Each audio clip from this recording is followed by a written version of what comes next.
In concluding today's summary, I would like for us to end with the quote from Martin Luther King.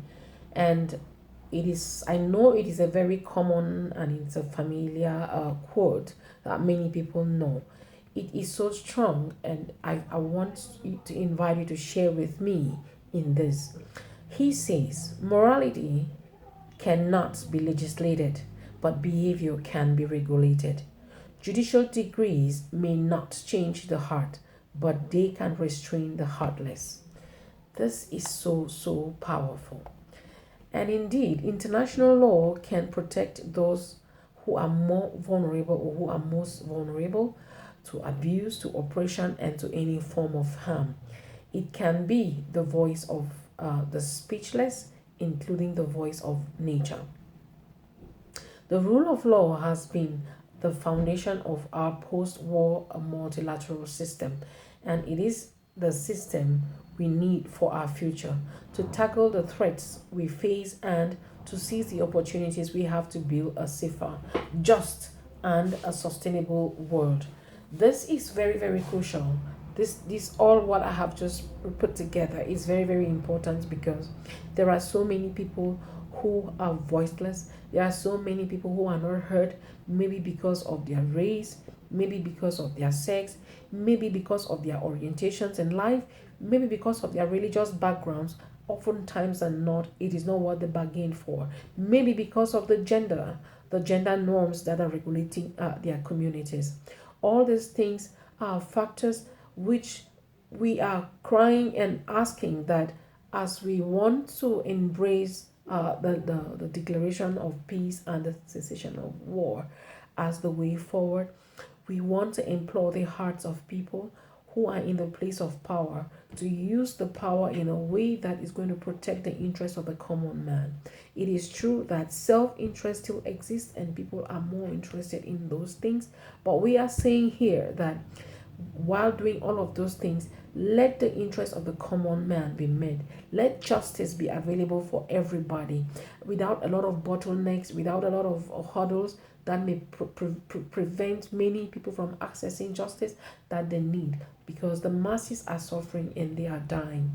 And we are saying that because we have the laws, may the people who are in the place of power, may the people who are executing the power, they are executing the laws, be able to make laws inclusive and accessible to every group of persons who are in need.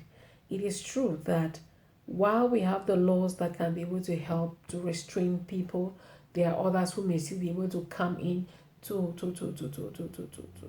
bring about chaos, destabilize communities, destabilize nations, destabilize even regions of the world.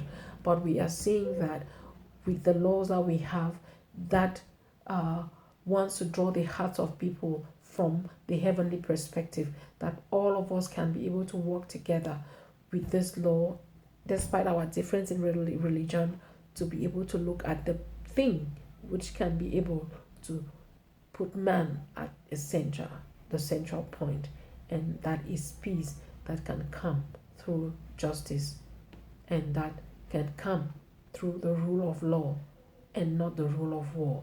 We can keep away weapons, we can keep away everything that can destroy the human being, but if we are able to change the hearts, if we are able to walk through the consciences of men, we can be able to say yes to the declaration of peace.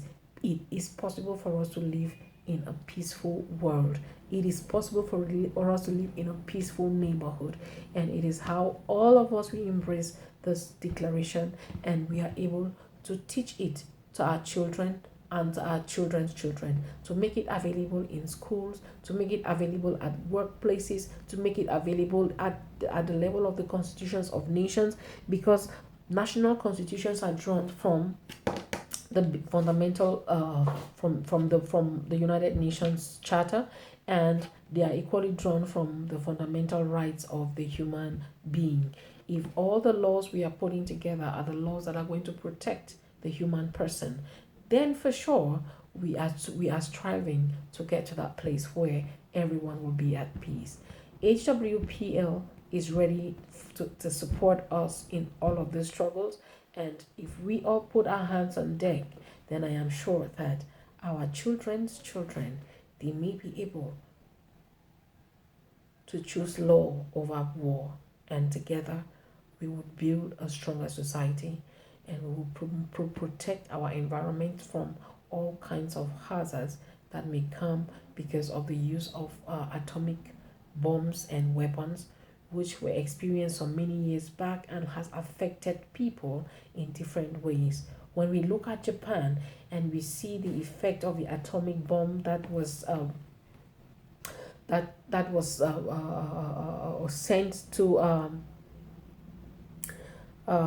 Hiroshima and Nagasaki, is evident even in the kinds of children who are delivered today with all kinds of genetic mutilation.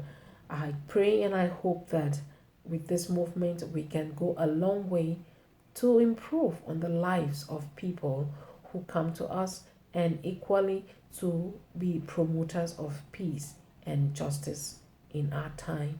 Thank you very much for your kind attention, and thank you for listening. Bye.